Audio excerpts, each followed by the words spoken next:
Спрабую навінкі ад беларускіх брэндаў. Сёння у нас на тэсце сырок сталічны. Гэта калабарацыя ад першага малочнага і камунаркі.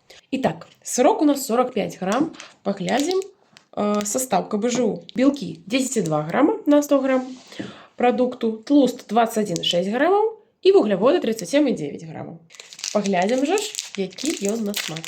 Ось такий ось сырочек. Так у нас.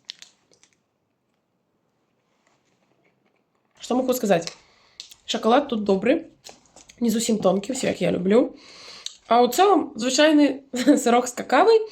Тільки внутранка така криху віддає лікером. Криху каркавата, криху солодка. І вона нагадує мені який інший сирок, але я не можу вспомнити який. Наколькі гэта подобно на столичную? Ну, на полову подобное, докладно. В целом молодцы, что зрабілі нешта новое цікавенькое. Моя адзнака 7 з 10 хай будзе. Пішыце ў каментарыях, ці спрабавалі вы гэты хайповы сырок і ці спадабаўся ён вам.